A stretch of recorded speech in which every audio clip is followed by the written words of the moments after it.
കാര്യങ്ങൾ C S കെക്ക് അനുകൂലമാകുന്ന കാഴ്ചയാണ് ഇന്നത്തെ ദിവസം കണ്ടത്. ഇന്നത്തെ 2 മത്സരങ്ങളും സി എസ് കെ ആഗ്രഹിച്ച റിസൾട്ടാണ് വന്നത്. PBKസും പൊട്ടി, RRും പൊട്ടി. അതോടുകൂടി പന്തിപ്പോൾ സി എസ് കെയുടെ കോർട്ടിലാണ്. നാളത്തെ അവരുടെ SRH എതിരെയുള്ള മത്സരം വിജയിക്കാൻ കഴിഞ്ഞാൽ ടോപ്പ് 4 അവർക്ക് എത്താൻ പറ്റുമെന്ന പ്രതീക്ഷയാണ് ഇപ്പോൾ ആരാധകർക്കുള്ളത്. ഏതായാലും ഇന്നിപ്പോൾ PBKs 13 കളി 13 പോയിന്റിൽ ഒതുങ്ങിയപ്പോൾ DC RRനെ തോൽപ്പിച്ചതോടുകൂടി RR 12 കളി 12 പോയിൻ്റാണ്. അപ്പോൾ സി എസ് കെക്ക് നാളത്തെ കളി വിജയിച്ചാൽ 14 പോയിന്റിലേക്ക് എത്താൻ പറ്റും. അതാണ് ഏറ്റവും ഇമ്പോർട്ടൻ്റ് ആയിട്ടുള്ള കാര്യം. ഇപ്പോൾ DC 13 കളി 12 പോയിൻ്റ്, അവരും ചെറിയ പ്രതീക്ഷകൾ ജ്വലിപ്പിച്ചങ്ങ് നിർത്തിയിട്ടുണ്ട്. ഈ മത്സരം ശരിക്കും പറഞ്ഞാൽ രാജസ്ഥാൻ റോയൽസ് പരാജയപ്പെടുന്നത് മിച്ചൽ സ്റ്റാർക്കിൻ്റെ ഒറ്റ ഓവറിലാണ് എന്ന് പറയുമ്പോൾ 14 ഓവറൊക്കെ കഴിയുമ്പോൾ 160 റൺസുമായിട്ട് കുതിച്ചു പാഞ്ഞുകൊണ്ടിരുന്ന RRനെ ഒരൊറ്റ ഓവറിൽ 3 വിക്കറ്റുകൾ വീഴ്ത്തിക്കൊണ്ട് സ്റ്റാർക്ക് സഡൻ ബ്രേക്ക് ഇടിക്കുകയായിരുന്നു. അവിടെയാണ് ഒരു 220 അതിന് മുകളിലോ സ്കോർ അടിക്കേണ്ടിയിരുന്ന രാജസ്ഥാൻ റോയൽസ് 200 താഴെ 193 റൺസിൽ അവരുടെ ഇന്നിങ്സ് അവസാനിപ്പിക്കേണ്ട ഗതികേടുണ്ടാകുന്നതും DCയുടെ മറുപടി ബാറ്റിങ്ങിൽ വളരെ മനോഹരമായിട്ട് പോറലും അതുപോലെ KL രാഹുലും പിന്നെ ക്യാപ്റ്റൻ അക്സർ പട്ടേലും ഒടുവിൽ ഇമ്പാക്റ്റ് സബ്ബായിട്ട് ഇറങ്ങി വെടിക്കെട്ട് ഫിനിഷിംഗ് നടത്തിയ അശുതോഷ് ശർമ്മയും ഒക്കെ ചേർന്നുകൊണ്ട് DC വിജയത്തിലേക്ക് കൊണ്ടുപോയി RRന് കനത്ത പ്രഹരമേൽപ്പിച്ചു. കളിയിൽ ആദ്യം ബാറ്റ് ചെയ്ത RR 120 ഓവറുകളിൽ 8 വിക്കറ്റ് 193 റൺസ് അടിച്ചപ്പോൾ മറുപടി ബാറ്റിങ്ങിൽ DC 19.2 ഓവറുകളിൽ 5 വിക്കറ്റ് നഷ്ടത്തിൽ വിജയലക്ഷ്യം മറികടക്കുകയായിരുന്നു. അങ്ങനെ 5 വിക്കറ്റിൻ്റെ മികച്ച വിജയം തന്നെ അവർ സ്വന്തമാക്കി.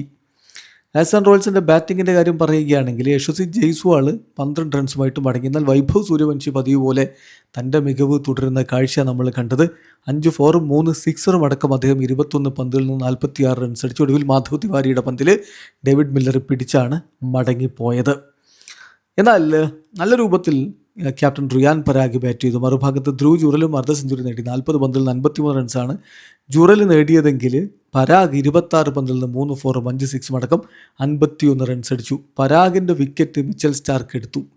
അവിടെ നിന്ന് ആ ഓവറിൽ തൊട്ടടുത്ത പന്തിൽ ഡൊണാവൻ ഫെറീറയെ മടക്കി. അതേ ഓവറിൽ തന്നെ രവി സിംഗിനെയും മടക്കി. 2 പന്തിൽ 4 റൺസാണ് രവി സിംഗ് അടിച്ചിരുന്നത്. അപ്പോൾ ശ്രദ്ധിക്കേണ്ട കാര്യം 161-ന് 2 എന്ന നിലയിൽ നിന്ന് അദ്ദേഹത്തിൻ്റെ ആ 15ാമത്തെ ഓവർ കഴിയുമ്പോഴേക്കും 165-ന് 5 എന്ന നിലയിലേക്ക് RRനെ തള്ളിയിട്ടു.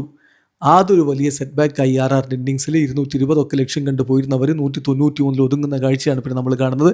പിന്നെ ശരിക്കും പറഞ്ഞാൽ റണ്ണ് വരുന്നില്ല. ശുഭൻ ദ്യൂബ് 5 റൺസ്, ഷനാക്ക് ഒരു 6 അടിച്ച് പ്രതീക്ഷ നൽകിയെങ്കിലും 8 പന്തിൽ നിന്ന് 10 റൺസുമായിട്ട് അദ്ദേഹം മടങ്ങി.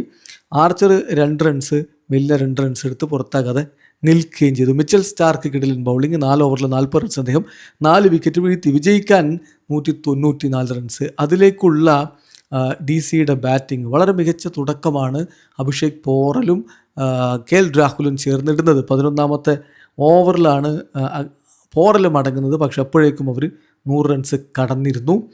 പോറൽ 31 പന്തുകളിൽ നിന്ന് 51 റൺസ് അടിച്ചപ്പോൾ KL രാഹുൽ 42 പന്തിൽ നിന്ന് 56 റൺസാണ് അടിച്ചത്. ഷനാക്കിയുടെ പന്തിൽ പ്ലേ ഡൗൺ ആവുകയാണ് KL രാഹുൽ ചെയ്തത്. പരാഗ് 9 റൺസുമായിട്ട് മടങ്ങി. പക്ഷേ അക്സർ പട്ടേൽ കിടലിൻ പ്രകടനം തന്നെ നടത്തി.